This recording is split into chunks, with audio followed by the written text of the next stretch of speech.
5th, 2014, Manistee City Council meeting to order. Please rise for the pledge. I pledge allegiance to the flag of the United States of America and to the republic for which it stands, one nation, under God, indivisible, with liberty and justice for all. Michelle, can you please take the roll? Mayor Kenny. Here. Councilmember Cody. Here. Councilmember Markle. Here. Councilmember Goodspeed. Here. Mayor Pro Tem Zarian. Here. Councilmember Whitlock. Here. Councilmember Gustad. Here. City Manager. Here. City Attorney. Here. City Assessor. Here. DPW Director. Here. Finance Director. Here. And Public Safety Director. I'm here. Thank you.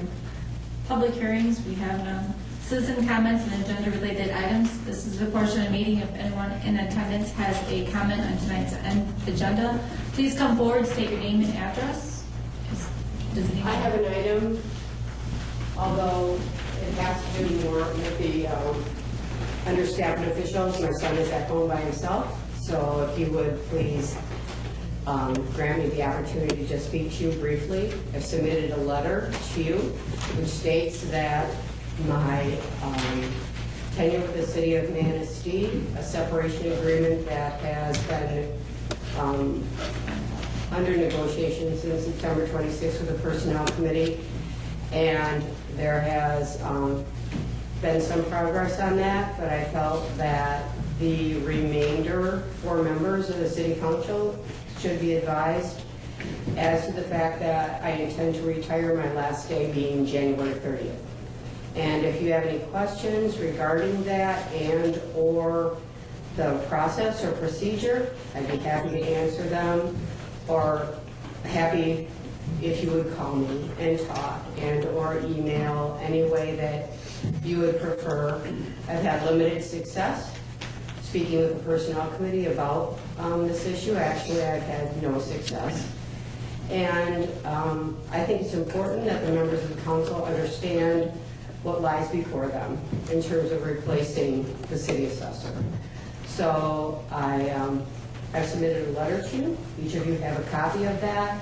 And if you have any questions at this time and or at a later time, I'd be happy to respond and assist in any manner that you would like. And I would especially like to thank the taxpayers of the city of Manistee who have afforded me kindness beyond belief. It's been an absolute blessing to me over these years. So that may be premature, but that being said, if you have any questions, I'd be happy to answer them. Thank you, Joe. I don't have any questions. I think over the years, I think Julie has done an excellent job for a city. I know I wouldn't want to be an assessor, and sometimes that gets a little ugly, but overall, I think she's kept a good smile and been very supportive of everything that the council and the rest of the staff has done. I think she's done an excellent job. Thank you. But you know, an assessor, they're like recurring nightmares. They just keep reappearing. So. Thank you. Is there anyone else who would like to comment on tonight's agenda? Now we'll move on to the consent agenda. All items marked on it with an asterisk are on the consent agenda considered by the city manager to be routine matters. Prior to approve the consent agenda, any member of council may have an item from the consent agenda removed and taken up during the regular portion of the meeting. Consent agenda items include approval of minutes, approval of payroll, cash balances report, notification regarding next work session, consideration of annual Victorian Sleigh Bell Parade and Old Christmas Weekend, consideration of the Salvation Army Cattle Drive. Is there a motion to take action to approve? I'll make a motion the council take action to approve the consent agenda as presented. I support. I have a motion by Councilmember Hornfeld, support by Councilmember Cody to approve the consent agenda as presented. Is there any discussion? Seeing none, will you please take the roll? Councilmember Cody. Yes. Councilmember Markle. Yes. Councilmember Goodspeed. Yes. Mayor Kenny. Yes. Mayor Pro Tem Zarian. Yes. Councilmember Whitlock. Yes. And Councilmember Gustad. Yes. Motion approved. Thank you. Unfinished business, we have none. New business. Consideration of a notice of intent resolution water and sewer revenue bond. The 2014-15 budget and recently completed utility rate study included bond financing of a number of capital projects for the water and sewer utility. These projects were discussed in a City Council work session on October 13, 2014. The notice of intent resolution is the first step in issuing these bonds. Is there a motion to take action to adopt? I'll make a motion the council take action to adopt a notice of intent for issuance of water and sewer revenue bonds in the principal amount not to exceed $3,500,000. Support. I have a motion by Councilmember Kunkel, support by Mayor Pro Tem Zering to approve the bond. Is there any discussion? This is not the purchase, it's just the intent for, correct? That is correct. If I could take just a minute to go over one quick thing with council. There's been, I think, some confusion amongst the public regarding where the city's aggregate bond debt stems from. And obviously, the approval of the notice of intent resolution tonight is the first step in issuing some more debt. So I thought it might be informative to go over the current makeup of the debt. And I really want to focus, this is straight out of the city's budget, on this particular graph right here. This shows the source of repayment for the different bonds that we have. And the reason that this one is important to focus on is it really gets to the reason that the bonds were issued. So, and the biggest piece of our bond, about 75% of it, is water and sewer. And those bonds are repaid entirely out of the rates and charges and revenues of the water and sewer utility system. The reason that's such a big number is we've had a multi-year sewer separation process and a wastewater treatment plant expansion back in 2006. Most of those were state mandated. The city did not have a choice in issuing those bonds. So of the $22 million in indebtedness, the vast majority of that is water and sewer and does not get paid out of general tax dollars. Some of the other the $2.3 million or 10%, which is general fund, is the city hall bond. That was done when the city hall was renovated. That is paid out of general operating tax dollars. That's the only one of all of our bonds that's paid that way. The street ones here, about $1.37 million. That is two different bonds. One was an Act 51 bond that was done for the streetscape. That was paid off just this year. The other portion of that has to do with the orphan streets and that was done as part of the Cedar Street sewer separation. And then the 6% here, the $1.37 million, which is the capital improvement fund, that was basically for the portion of First Street for that bond. $827,000 DDA, that's the remaining bond payments that they have for the streetscape and for River Street. So the only one of these bond issues that's paid out of the city taxpayers' general operating tax dollars is the city hall bond. I just wanted to bring that to council's attention and for the benefit of the public. Is there any questions on that? Yeah, that street fund bond, that's going to be paid off, you said, this year? That was paid off this year already. And that's going to go back into the street? The major street. The major street Correct. fund. Okay. Any other questions? Thank you. Thanks, Ed. Any other questions, comments? Yes. I understand that the work has to be done. But I'm going to vote no on this because of my displeasure with our rate study and with the RTS. And I would like the council to revisit that along with some other charges. Before we go on any further, I would like to have that solidified on what we're going to do. So my vote on this, I assume that's going to go through, but my position is going to be no until we revisit the rate study. I think it's all my comment, all the complaints I get is definitely on that RTS and several charges they're getting. And I myself definitely against some of the RTS charges. So until we reformulate something, my vote is no on this. That's my decision. Now, these are identified projects already, the 3.5 million that we need to do. And at the time that we did those, looked at those projects, I don't think anyone here in council pulled any projects or said that we could not do, that we needed all these projects. That's correct. So any changes in our rates are based upon supporting this 3.5 That is correct. million. I just want to make sure. Yes. The council. I understand. That's It's your, not necessarily, I know that's some of the stuff that's supposed to be done, but I think it could be done a little bit more incremental than that. I totally support paying the water tank, definitely the sewer project over there, definitely support that, but I think we should, well, we started off with what, with projected of $4 million, and with this whole program going forth, let's make ourselves self-sufficient. Totally agree with that. That's the way it should be ran. But we already got, well, we're spending money, and I think it should be done incremental. All this stuff has been sitting there, well, the sewer system's been sitting there for what, 6, 7, 8 years? And all of a sudden we're doing it, we should be doing this right along incrementally. And it's been sitting along, and now we're gonna put this, we got taxes. I just think we're spending too much money at one time. I think we, instead of like 2.1, maybe go for 2 million and just do the sewer and the water tower. I'm not so happy with doing it all. That's my position. I think we're spending too much money. We just saw our debt, 16 million. We're a bedroom community, and our water rates aren't friendly. And if you want to make this a place of destination, a place to be, I think we have to revisit this.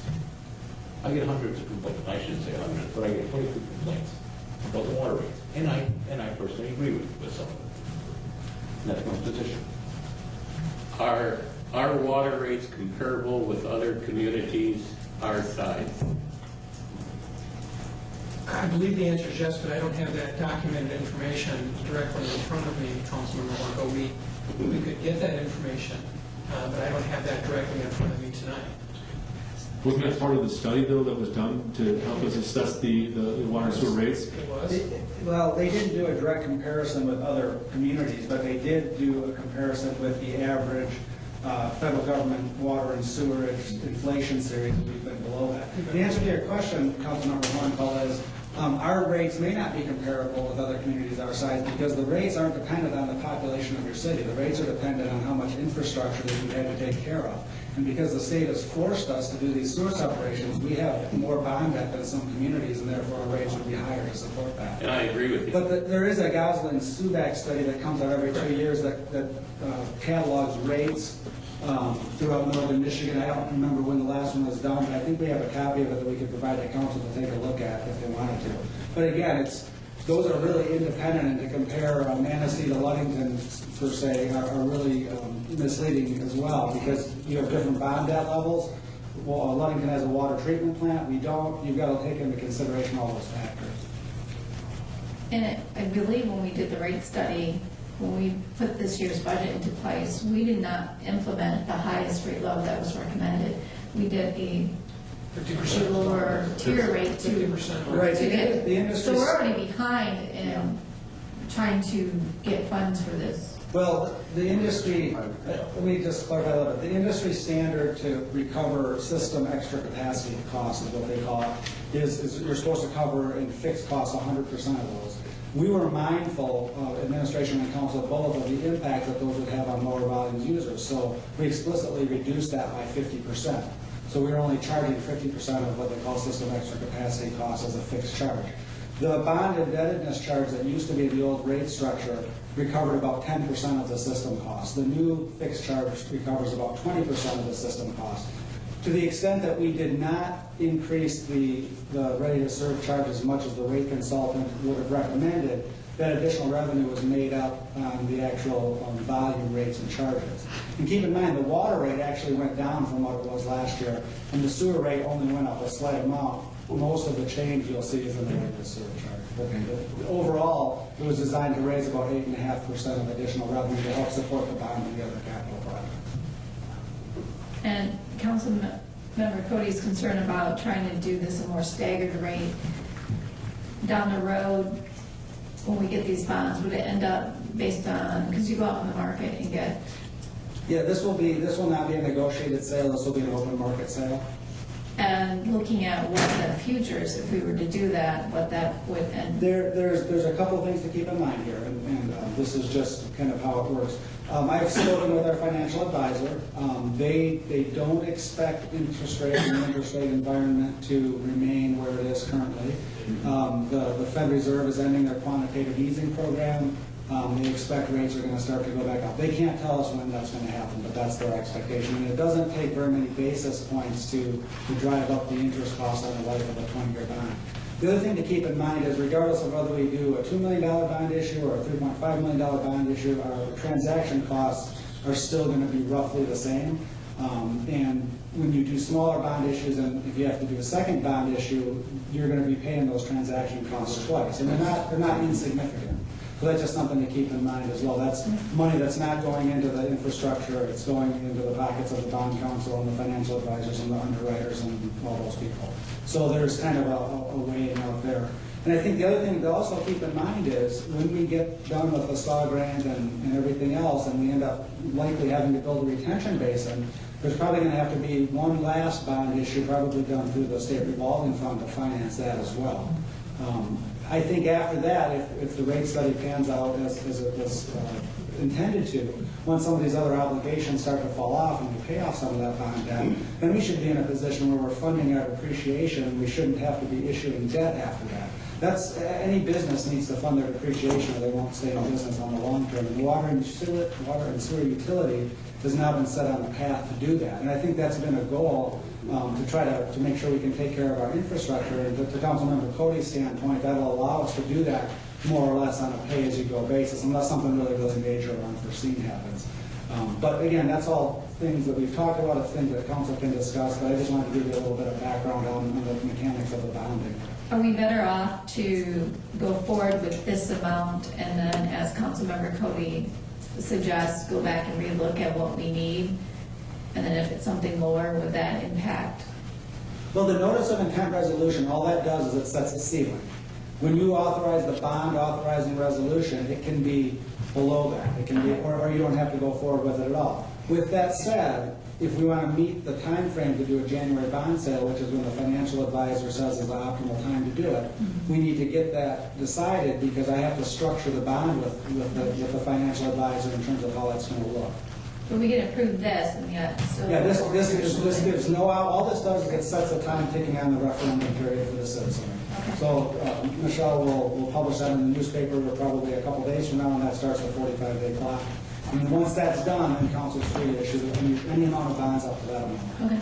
And you talked about that retention bond, that is also mandated by the state of Michigan. Well, Jeff could speak to that, but I mean, we have to be able to treat, when we shut off the outfall, we have to be able to treat the civic. How much is the fees? Roughly? I've got it.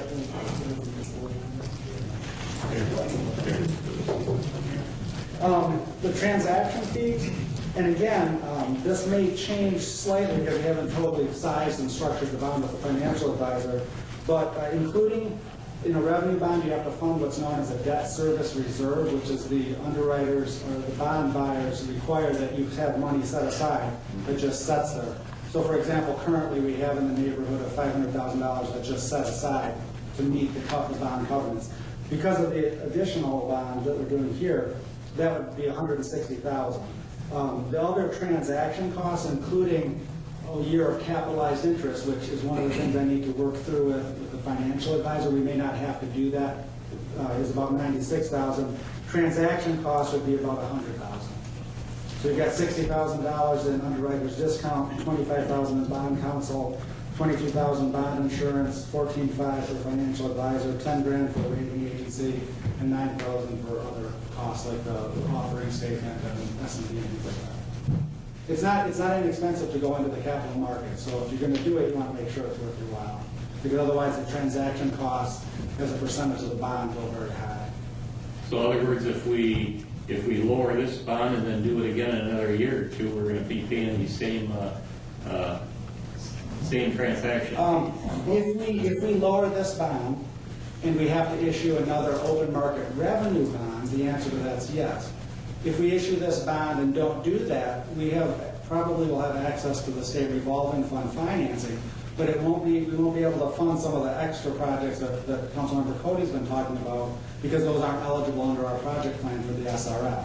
So those would have to be either paid for by another revenue bond issue, or they'd have to be paid for out of operating as we go along. The SRF transaction fees for when we do the retention basin, if that's what ends up happening, are much less, because it's done through the state and it's a state program. But when you go into the open market, which is what we've done for several issues on revenue bonds, and is not uncommon, obviously, your transaction fees are what they are, basically. One of the things that we did when we were going through the rate study is we explored multiple different ways to fund these projects, because as you're aware, 4 or 5, 6 of the big ones are mandated through different requirements.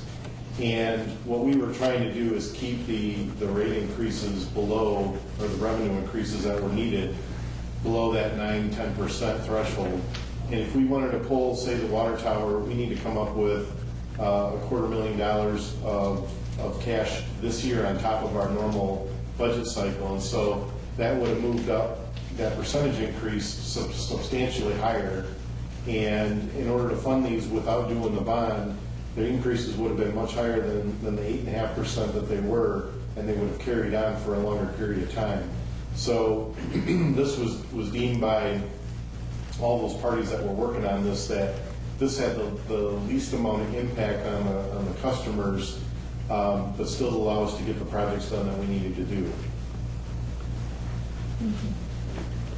Any other questions or comments? Michelle, can you please take the roll? Councilmember Morocco? Yes. Mayor Pro Tem Zering? Yes. Councilmember Gusted? Yes. Councilmember Cody? No. Councilmember Whitliff? No. Councilmember Goodspeed? No. And Mayor Kenny? Yes. Motion approved. Thank you.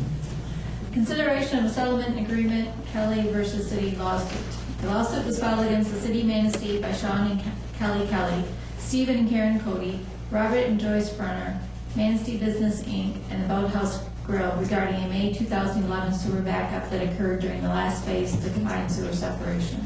As a result of a 7-inch plus rain event in the city, in September 2013, the Boathouse Grill was removed from the lawsuit by entering into a separate agreement with the City of Manistee. Over the past 3+ years, the city has been meeting with the plaintiffs in and out of the court system in an effort to resolve this lawsuit. The terms of the settlement agreement has the city agreeing to pay $106,335 to the plaintiffs in return for the plaintiffs releasing all claims against the City of Manistee regarding the May 2011 flooding event. Is there a motion to approve the terms of the settlement?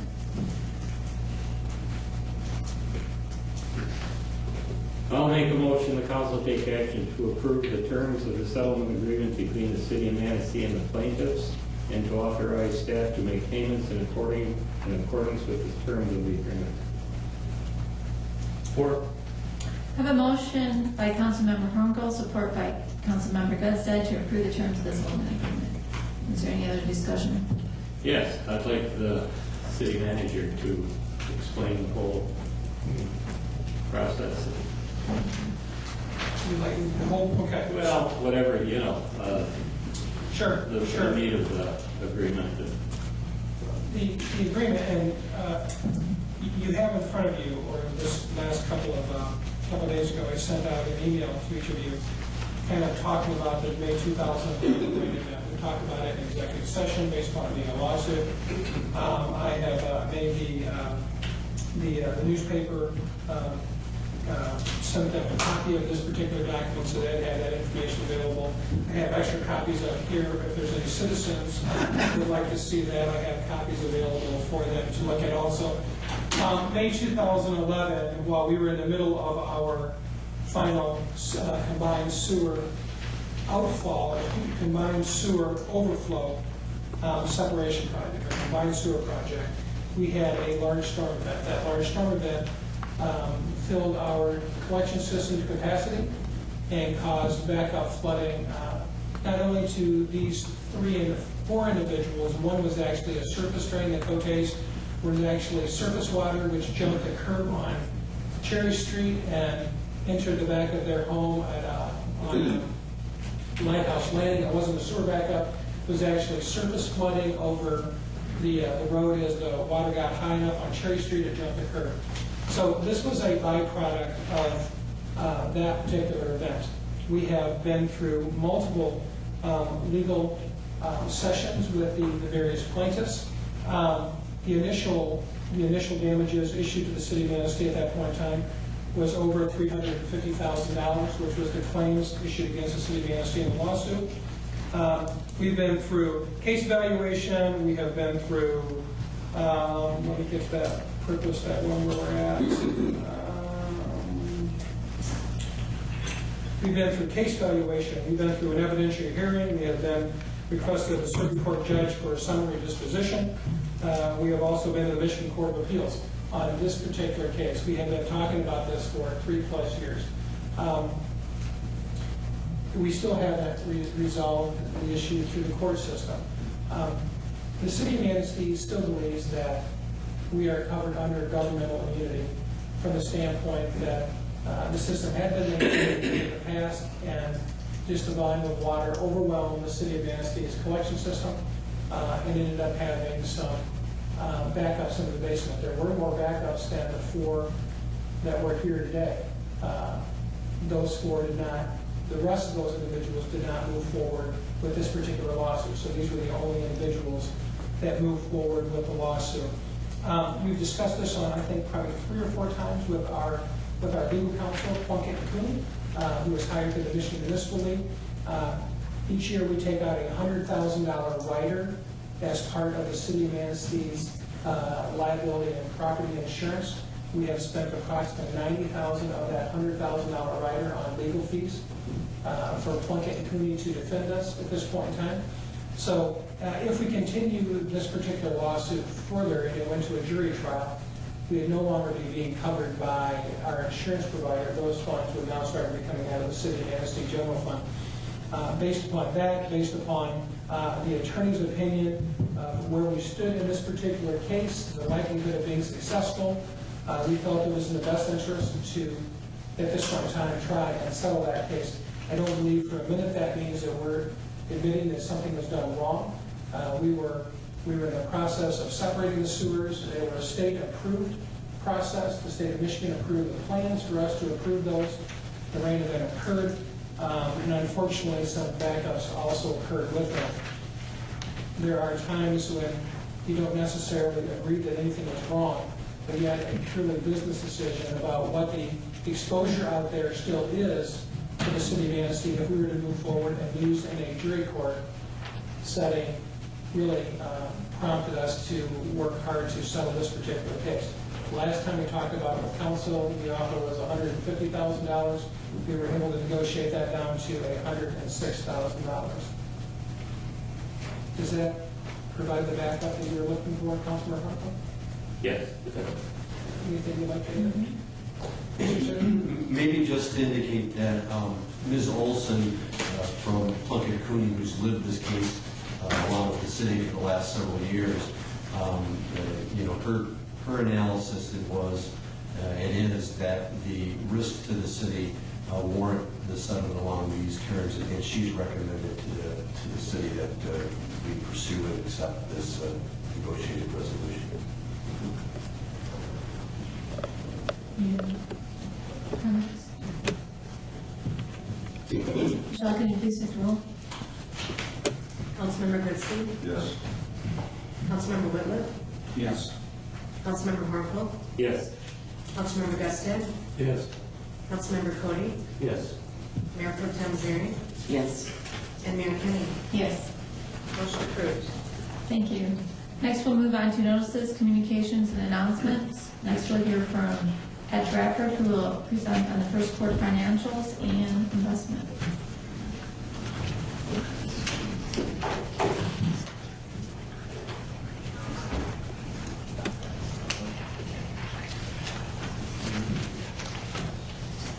Council, in your packet was the investment report for the quarter ended September 30th, first quarter of our fiscal year, and also the financial update. I'm just going to briefly go through this because you've had a chance to look at those, and then I'll answer any questions that you might have. The first thing to point out is the first quarter of the year has been a pretty rocky one in the stock market. We had some pretty significant swings here up and down.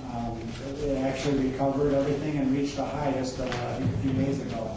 But that did impact some of the earnings that we had for the first quarter, at least on the oil and gas fund. Our interest rate environment still is very low. CD rates are under 0.25%, 1/4% for 1 year, which is just extremely low. We're actually doing better by having our bank balances offset our banking fees and trying to earn rates at that, because the demand deposits rates are even less than that. If you look at this chart here, you can kind of see where the investment types are. We've got about $6.7 million in equities and about $2.6 million in bonds. Those are held in the oil and gas fund. And then this is normally our high point of the year for our cash balances because tax collections were just done. And so we've got about $4.7 million in local checking accounts. Are there any questions on the investment report? Okay, let me move on to the financial update report. Just a couple things to keep in mind. The general fund is, when you go only through the first quarter, unless something really unexpected has happened, you're pretty much tracking on budget. And overall, we're doing pretty well. We are probably going to have some positive variances, at least at this point in the general fund, because of the fact that the building inspector retired and that position has not been replaced and is likely to be contracted out. So there should be some positive variances there. We did have a good news on the street fund. The state appropriated about an additional $46,000 for use in the street fund, so we've received that, so that's good news. I just was reading today that Governor Snyder is looking to have street funding be a priority, not next year, but in the lame duck session. So that'll be really good news for all community streets programs if that can happen. The real concern, at least of the MML on that, is that it won't be enough for them. That they'll do $500 million, say we're done, we're good, and that isn't enough to do the streets. The total needs to be over $1 billion, according to all objective studies of that. But hopefully that can work something out. So I think that's really positive news for the street funds. The marina had a rough year this year. Dockage sales were down around $10,000 compared to this time last year. That's, I think, a product of the poor fishing that we've had in the past and also the really cold summer. The silver lining in that is that our operational expenses were also down by in the 10,000 range. So I think we'll probably be similar to how we were last year in terms of our overall net. Probably still going to need that $40,000 contribution from the capital improvement fund to help support the note payment for the marina. Unless we have a really, really positive spring at this point. Everything else seems to be tracking fairly well in the budgets. There's no big surprises. The water and sewer fund, the rate structure that was put into place and was carefully studied seems to be at this point generating about as much revenue as we thought it would. It's only 3 months into that process, so we need a little bit more time to see if there's any anomalies that sort out on that, but that's all positive. I put all my other comments in the written report. Does council have any questions on either the quarterly financial report or the investment report? Is the Harbor Commission really taking a hard look at the marina and see if we can? We have, and they continue to.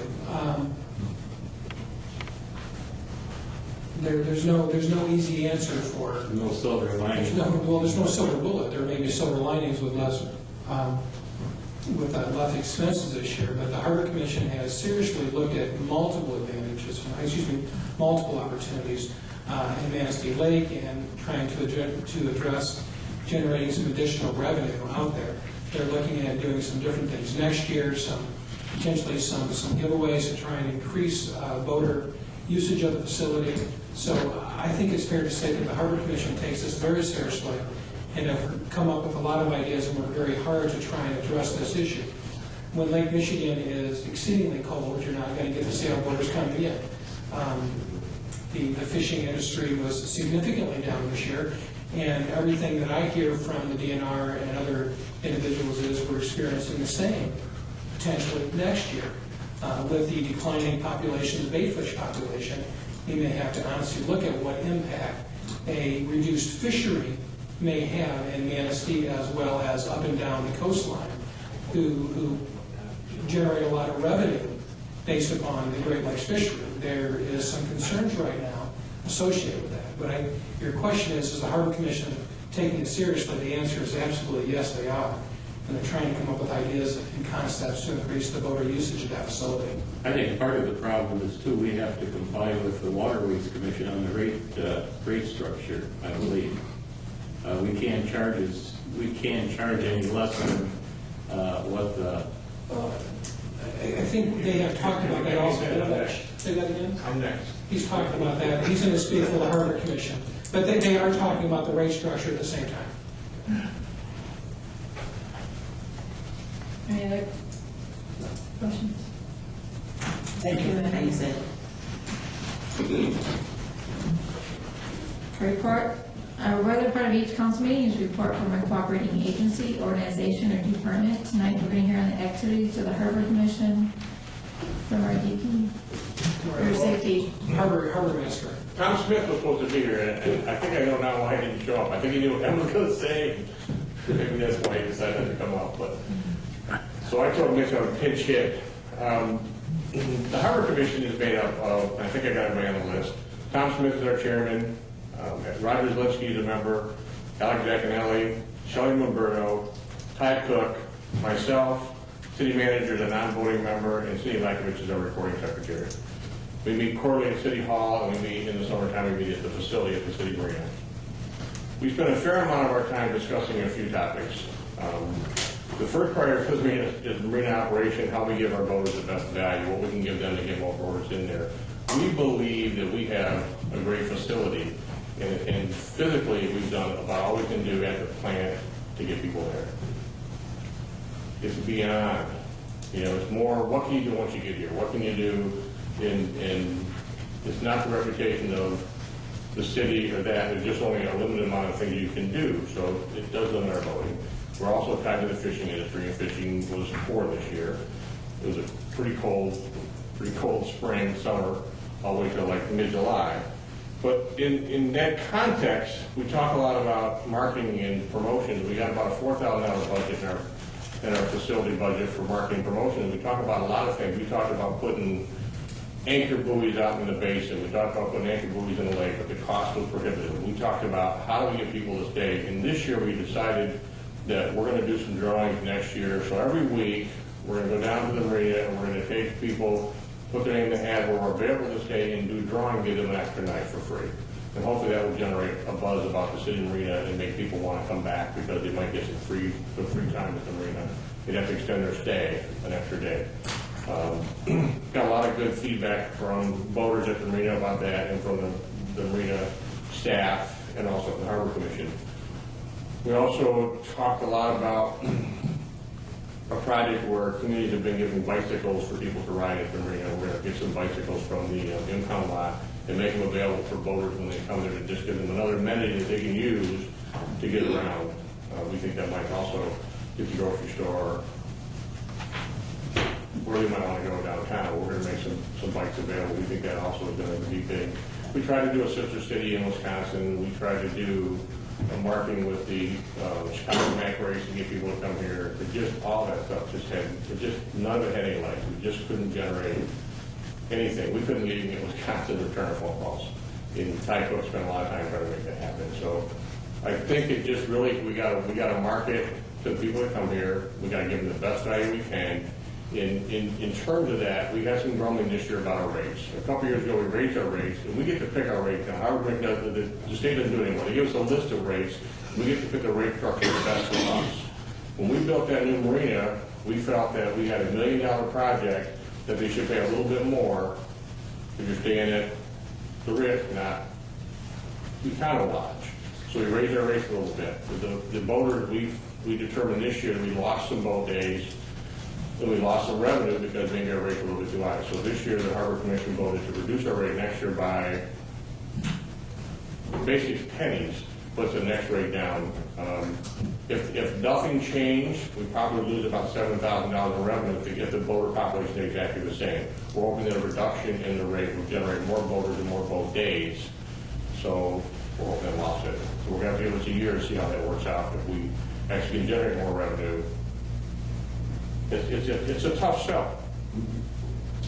We also discussed a lot about the boat launch operations and how it's set up, how it's not set up. We talked about enforcement and ticket sales and boat ramp passes, how to get more boat ramp passes out there. And I think that the DPW this year got passes early so people could buy for Christmas presents. I think you're going to put that on the webpage, so if you want to buy a boat ramp passes or a gift for someone, you can start generating more. We sold a ton of season passes this year.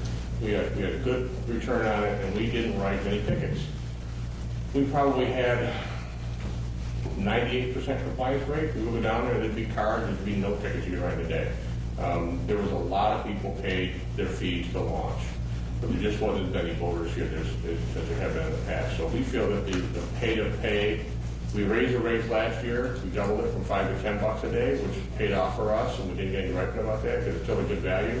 But we also had really good compliance because we don't void tickets anymore. You don't pay, you get a ticket, you pay the $40. For several years, if you recall, if you paid the ticket, you bought a pass, we would void the ticket. So a lot of people just wouldn't buy the pass until they got the ticket, see if they could postpone it, and then they just wouldn't buy the $40 pass. So after that, launch was down, or pay to pay was down there long enough, we quit doing that, and we don't void tickets, and we don't write many tickets because they don't play the games anymore. We also talk a lot about whether we would recommend a pay to launch at the Arthur Street Marina. I think the Harbor Committee thinks that's a good idea. We just haven't really nailed down the exact final plan for that. I think we're looking at a pay tube with personal compliance like you might see at a federal park. So the Harbor Commission is really, to the extent that they can impact that, they do a really good job of discussing options, discussing opportunities, and giving direction back to myself and to the marina staff on how we can work well together and bring a better voter population here. I will say that the Harbor Commission has been very happy with the voters, the staff we have at the marina. 2 years ago, Frank Close was my general manager. Frank didn't work this year much, just a few hours a week, and Laura took over as our general manager down there. She did a phenomenal job. She really took a lot of ownership in the building, a lot of ownership in the operation. She cut employee costs, she cut expenses, and she really acted like she spent her own dollars because she knew that we were a tight budget down there. So I was very pleased with Laura. I hope she comes back next year. Even to the point where voters coming off time, they smack the docks. And you rip those 4x6s throughout the thing. I'm like, hey, too bad. And then tomorrow I got to spend $50 to fix it. Well, now we charge you for it. You smack it, it's $100. And I got to pay someone to come down there. We generate maybe $20 profit in the end of the day for the guy who doesn't take it to dock and leave. So we're now recovering that cost when we hit those docks, and we won't have one guy refuse to pay. So we probably lose 10 of those a year where people run into those because they're current. They just drive in and smack them, take them off. So all in all, as a Harbor Commission member, I'm very pleased with the contribution from the Harbor Commission. I'm pleased with the staff at the City Marina. And I think that to the ability that we have to impact that, I think they're just doing a really nice job for us. So that's my case shift for the night. Any questions? Thank you. Do you survey the voters that are long-term residents down at the marina? Every voter that comes in gets a card, a survey card, and in return we get maybe 1 out of 20 back. But every card we have, with the exception of a few, has been positive. We had a person complain that they parked their boat, and then next we put a sailboat next to them, they couldn't see the fireworks, they left it there. Like, what are you supposed to do with that? I mean, maybe they would have asked, we might have moved them, but it's a negative comment back. By and far, 99% of our responses are positive. 100% positive about staff, 100% positive about amenities, but there's a few things they gripe about, a few things, but not much. Thank you. Thank you. Thanks, Dave. Next, we'll hear from Mr. Patrick Kay, who will put on activities in the Manistee Main Street downtown development.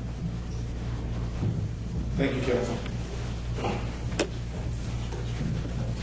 I've had excellent dealings with Laura, his person at the marina.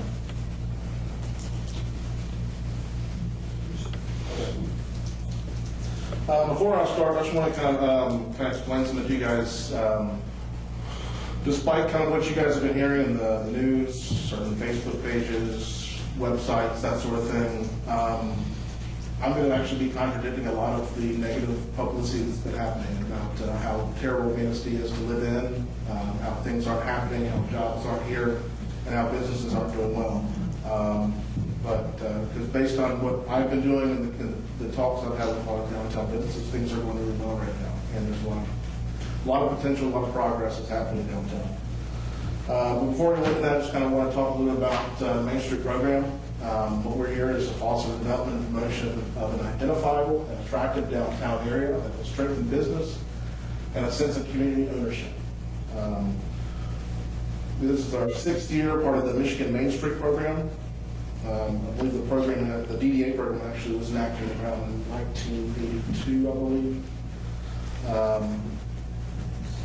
We were selected as the Michigan Main Street community in 2008 and kind of were brought under the Main Street arm of Michigan and became a master level community, which is the highest level of status you can get in the state of Michigan for a Main Street community. We're made up of 9 board members, 5 interest slots, 1 resident, 2 at large. We're, of course, Main Street and the DDA is the same thing. And then we hold a retreat planning session each day, which we're coming up on. This is our current board members on here. I didn't realize until after I kind of set up, until I was working on this, and I misspelled my chair's name. Sherry is not Cher. I apologize for that. But we have a good group of people in there, 9 really solid board members, including the mayor here. I was hired on in November 13. I have about 8 years experience from working with downtowns. The Main Street program, by definition, is intended to be a grassroots, volunteer-driven organization. We focus on the 4-point approach, which is the national program that's set up through the National Trust for Historic Preservation, and we're focused on historic preservation.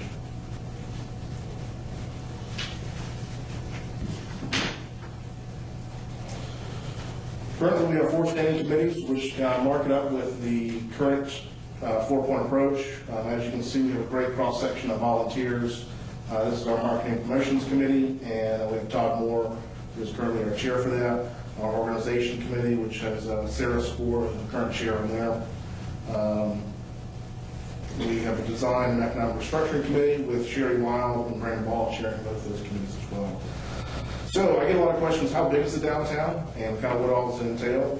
Here's a map of the entire downtown. We consist of about 140 businesses, both service, retail, office, government, and community services. How we're funded is through the tax increment financing. What this is what ends up happening is you set up a base year. I think many of you guys are familiar with it, but just kind of give the public an idea. You set a base year. This year was 1982. And any increase above that particular amount of value that the person paid in taxes goes to the tax increment financing, the DDA's TIF. Anything that was brought in from 1982 prior would go straight to the city, the county, and that sort of thing. So it kind of walks right into our budget. This year we have a $270,000 TIF funding budget. A big chunk of that comes out, $138,000 for the streetscape bonding fund. If you have a calculator and we're adding all these things up, one thing you'll notice is we get short about $105,000, which we make up each year between sponsorships, advertising, and a co-op advertising buy-in program. If there's any questions at all going through this, just kind of let me know. Kind of going through each one of our committees and what we're doing right now. Marketing and Promotions Committee. The main thing that ends up happening with that particular committee is the events. Frostbite Saturday, chili cook-offs in February, Women's Wine and Chocolate Wall, which we just started, is in May. Sidewalk sales are August. Hops and Props on the river is September. Booze Bruce Brats in October. Sleigh Bell weekend, and Men's and Ladies Nights in December.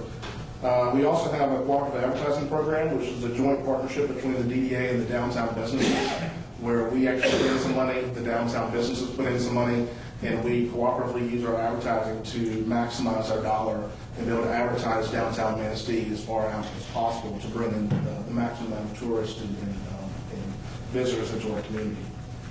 We're also working on a downtown visitors guide now, and it'll be soon be printed. We've printed up a few of them. Actually, we printed about a couple hundred of them. If you were at the expo, you had a chance to see the first draft copy of that, and we're kind of tweaking it right now, making sure we have all the right phone numbers, addresses, and all the right information on there before we print out. We'll probably be printing about 1,000 or 2,000 at a time, updating it as we get new businesses coming in each year. Our next group is the organization committee.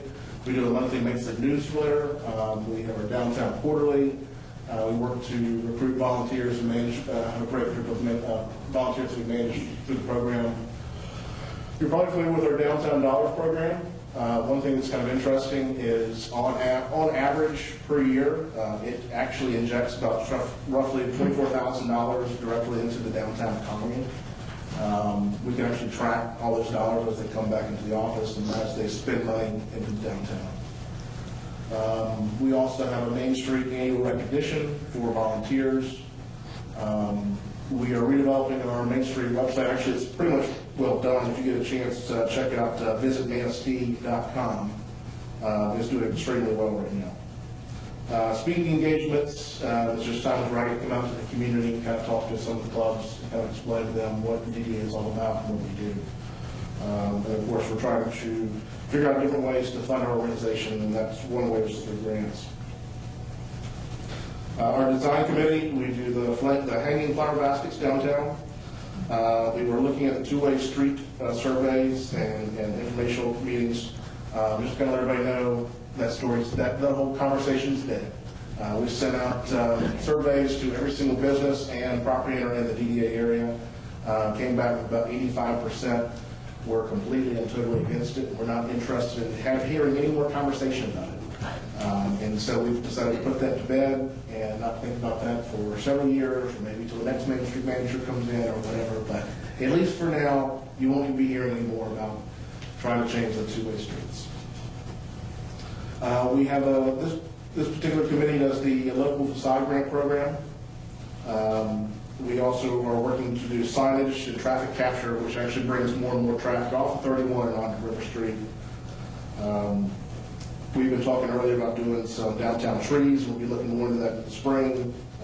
We do the revamp of the Riverwalk as well as the maintenance downtown. And we'll be doing a downtown wayfinding sign system. And also the holiday decorations will be coming in pretty soon around Thanksgiving that this committee kind of takes care of.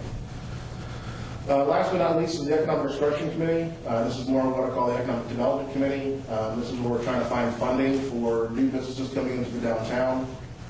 We're currently trying to set up a $25,000 local bank lending program. This will be different types of funding for new businesses. We're working with, the IRP loan program is through the USDA. We're looking to acquire around $500,000 to $1 million to be able to loan back out to the downtown. We also currently have a revolving loan program of up to $30,000 that we loan out to. We have three businesses right now that we have current loans out to. We have 5 people who are currently looking into those programs. We're looking at us to do some more loans with them. The Business 101 education is just kind of educating our downtown businesses. One program we're actually working with is through the Chamber of Commerce. We've got a connection with Meyer, and we're actually going to bring a representative out from Meyer to talk to both chamber members and the DDA members and explain to them how the transition is going to be between when Meyer starts coming in, what kind of products that they sell versus what's happening in the downtown versus other chamber members, and try to let them know in advance what's going to happen so that they can go ahead and transition their costs, their product, and that sort of thing before Meyer actually opens and could potentially close down some businesses. But hopefully, if we can get this early on, we can kind of take care of that before it happens. Let's see. We're also looking at a roadmap work document that will be going through the AES redevelopment district. There are currently no more liquor licenses that are available in Manistee.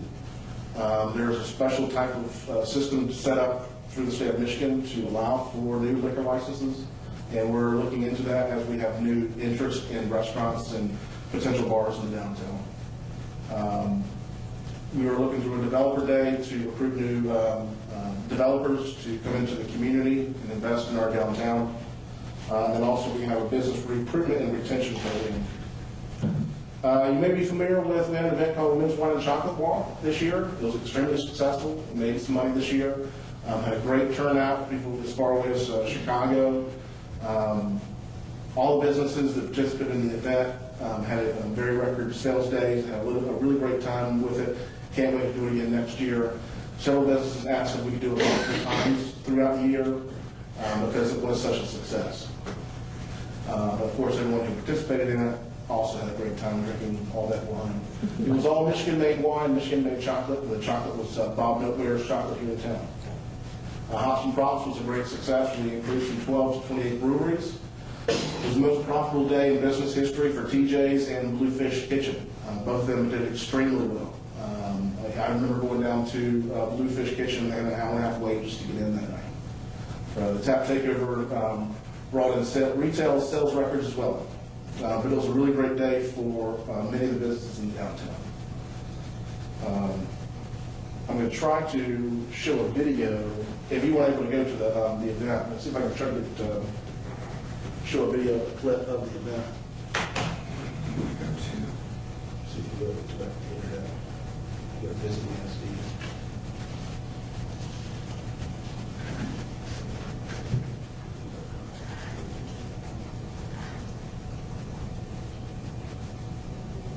Yeah, so it's still has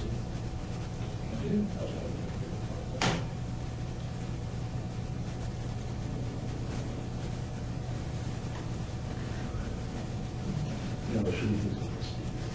That's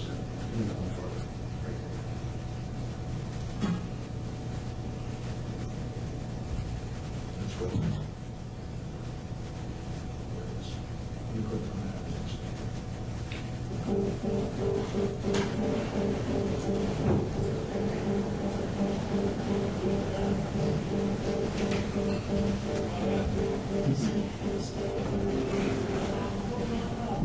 Sit down here.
So as you can see, we had a really great success with Hops and Props. Had a really great turnout for the event. That video was kind of a partnership between CBB and Marty Williams here in town.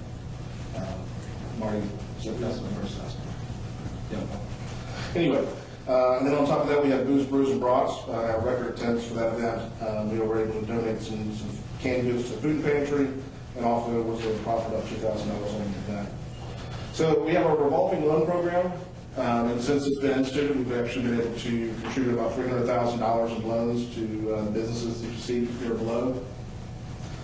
We also have 5 businesses who are currently requesting additional funds for downtown activity or downtown businesses. Our facade grant program, since the program was created back in 2008, has invested over $100,000 in growth in downtown Manistee. So what's happening in downtown now? You guys probably have seen a lot of these pictures, a lot of things going on, different things happening. So we've had some recent purchases, the H&K building, the Hotel Northern just recently got purchased, the Fast Eddie's as well as the former Bookmark building, the Salvation Army building as well as Hokinson's. And then the building where I believe Swanky's was once in the old bookstore, and then also we got some new work that's going to be happening on this building, which actually a long time ago used to be the former location of the Chamber of Commerce. So we have about 8 new businesses that opened in the downtown in the past year. We have 2 closings. Subi, which went out of business only because of the fact that she was retiring, not because of the fact she wasn't doing well. Ice cream had a conflict between 2 different things going on in her life, and so that ended up moving out, but we have new businesses moving into those locations. Property's been purchased in the last, I guess, 6 months or so. Bookmark building, H&K, Hotel Northern, North Channel Outlets. As you see, there's a lot of things that are happening downtown. So what's actually happening in these locations? In the former Bookmark building, there'll be a lounge and music studio. The H&K building for a future retail space. I'm not sure if you're familiar with what's happening with H&K, but it's there's no roof on the building right now. It's just block building. And so they're working with us to hopefully acquire some emergency funds to be able to seal that building up, dry it all out, because it's completely, I joke and say it's held by the mold spores in there. But it's drenched and it needs to dry out right now. The future space will be retail. It was purchased by the same people who purchased Hotel Northern. Upstairs, they're planning on putting some apartments on the ground floor. We're working on doing a restaurant down there. Of course, you already know what's happening with North Channel Outlets, with the units that will be going in there. The lot at former Hotel Chippewa Hotel just recently sold. We have some ideas and some speculation on that particular property, but nothing in writing just yet. Fast Eddie's, which was purchased by a lady out of Ann Arbor. Met with her today. As you probably have seen, the interior has been completely gutted out. She's planning on putting in a new restaurant called Famous Flynn's, and it'll be an Italian restaurant. We'll be serving pizzas, trying to push her towards brick oven pizza, but that's another cost associated with that particular property. But met with her today, and she is more than ready to move forward with that property. She's really excited about it. Hopefully by spring or summer of next year, we'll have a new restaurant in that particular location. Salvation Army will be 2 new retail spaces. Then Hokinson's building just recently sold. We'll be putting a new residence on the back of the building there and new retail space in the front. I believe Hokinson's built. Ferguson's going to plan on staying there for just a little bit longer, but there will be some new space that will be happening on the retail space beside them. I've been doing a lot of meetings with a lot of downtown businesses to kind of get an idea of how they're doing and how we could better facilitate and work with them as downtown. These are actual quotes from downtown businesses in terms of when I asked them how their business was doing currently in the past 3 years, but most importantly, how things have been going this past year. It has how things have been. Sales increasing $50,000 this year, up 18%. Planning to expand soon. These are all really good things to hear. I have not met with all the downtown businesses, but of the ones that I have met with so far, these are the kind of comments that I'm getting as of progress in downtown. I'd like to come back at some point, as I complete these studies, I want to come back and actually give you 2 more numbers once I got them. One would be the total number of jobs that the DDA or the downtown actually encompasses. And then I also want to be able to come back and give you guys the current vacancy rate, because I feel like it's dropped significantly in the past couple of years. So when new businesses come in, what do we offer as the DDA? What do we offer new businesses? We offer them business consulting, market analysis, financial assistance through our various types of loan programs, site selection, business plans. And to kind of give you an idea in terms of our financial assistance, we're actually a little bit lower than some of the banks. We currently loan out at about 1.5 points below prime. So we're looking to kind of loan out money at about 1.75%. But we're really trying to get people in the downtown area, and it's working. We're having a lot of successes and a lot of people coming in and asking us for money and wanting to be a part of things happening in downtown. Site selection, business plans, performance, networking of new businesses, educational seminars, cooperative advertising, and also business promotion. Just kind of let people know the businesses are out there and getting people down there to shop locally. So what kind of things should you guys be expecting in the near future? New restaurants, retail spaces, possible brewery downtown, so downtown residential apartments and condos, bigger and better and more downtown things. It's only going to get better. The next 2 or 3 years, I can almost guarantee you that what you see in the downtown will be almost doubling. I'm getting a lot of activity, a lot of calls, a lot of people wanting to invest and being a part of the downtown. Things are happening, things are expanding.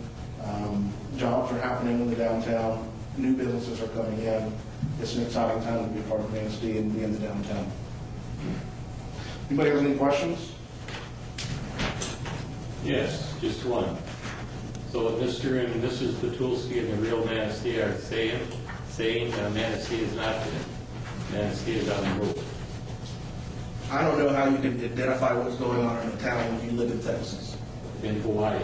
Or Hawaii. Yes. I agree with you 100%. What's happening right now downtown, it may look like there's a lot of vacant storefronts downtown, but there's a lot of stuff going on behind the scenes.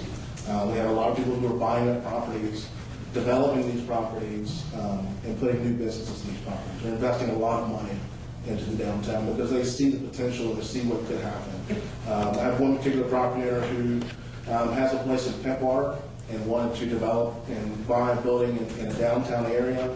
And they went through Pentwater, were not impressed, went through Lovington, were not impressed, and came through Manistee and said, this is the place I want to invest my money. We have a couple who's coming in from Texas, from San Antonio, Texas, as far away as that, and wants to invest in Manistee because they see the potential, they see what's happening downtown, and they want to be a part of that growth. I want to thank you and the DDA. You've done a fine job, and just, let's keep Manistee moving forward. Thank you. Well, I guess with the DDA, and I'm glad that the Harbor Commission and the DDA gave presentations tonight because both work so closely with each other in making Manistee a destination, having the festivals, having new businesses come to town, restaurants, which we sorely needed, making Manistee known out in the boating community, to bring in the boaters, to help the harbor, or help the marina, help downtown. Just one thing to comment on that, actually on our downtown, new downtown brochure map, one thing that we actually have noted on our map, and you'll see when it comes out in a couple of weeks, is not only do we just let people know and identify all the parking, that's in the surface parking in town, we also notify all the water parking that's in downtown, all the places that you can actually park behind restaurants and come directly into the space. We make sure to put the marina on there and all of the amenities that the marina has on there, so people understand that parking is not just a surface thing, it's a water thing for Manistee. I guess the last time you addressed us, you said in about 6 months things will look different, and you're right on the nose. So great job. Thank you. Great job. Thank you. Thank you. Next, we'll move on to concerns and comments. Citizen comment. This is an opportunity for citizens to comment on municipal services, activities, or areas of city involvement. Citizens in attendance shall be recognized by the mayor for comments, which are limited to 5 minutes. Letters submitted to council will not be publicly read. Is there anyone who'd like to comment? So now we'll move on to officials and staff. City clerk. We had a good voter turnout yesterday. It was 5% approximately. Congratulations to the people that ran, those that won, and those that are moving on to other endeavors. I just wanted to say thank you very much for Councilmember Harkle. He was on the council that hired me 13 years ago. He was the last one on council currently.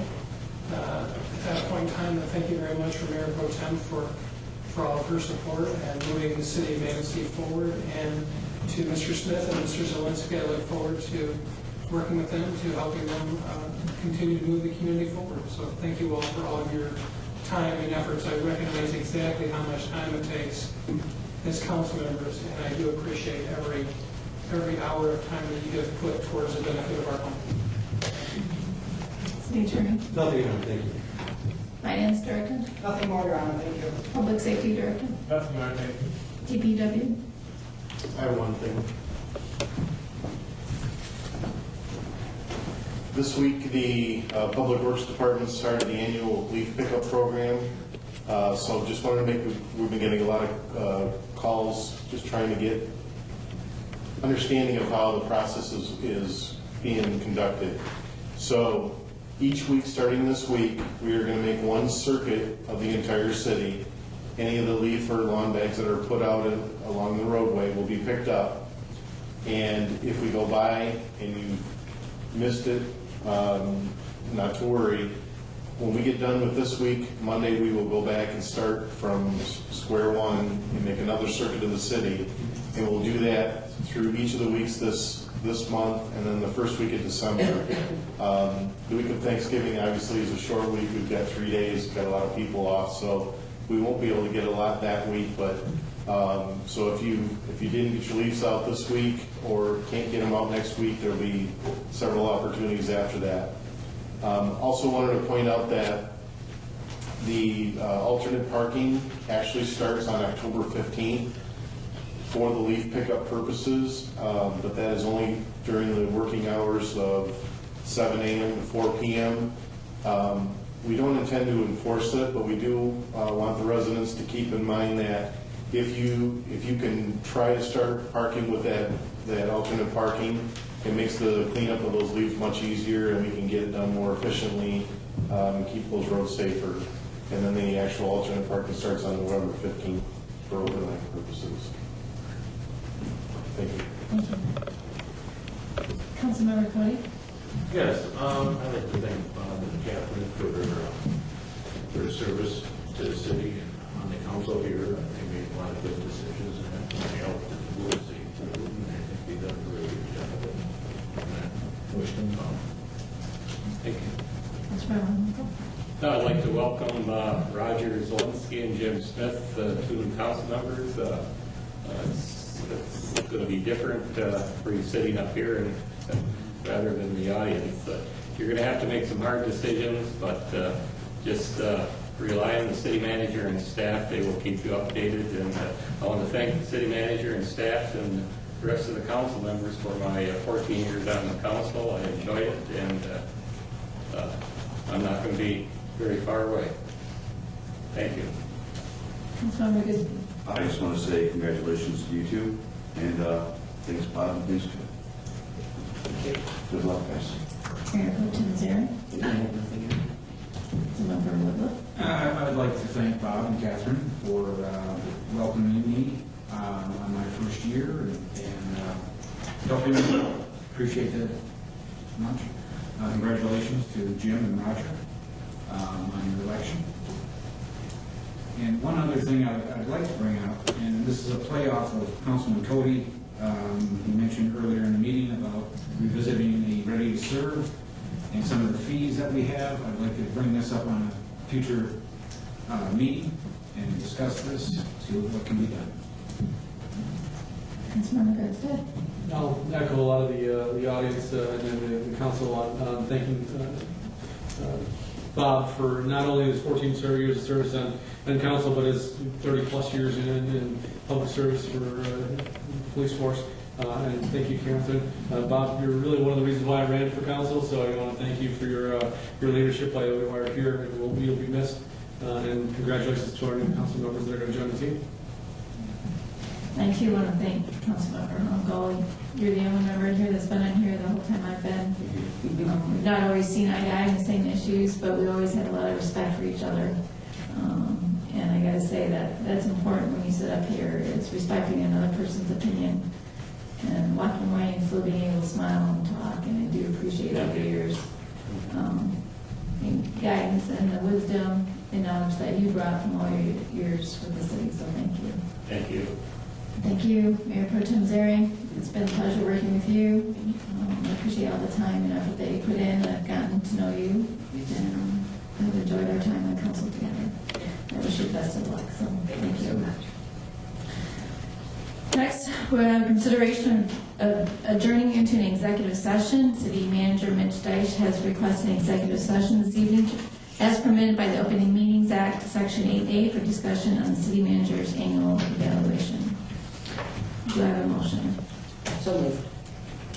I have a motion by Mayor Pro Tem Zaring, supported by Councilmember Markle, to adjourn into executive session.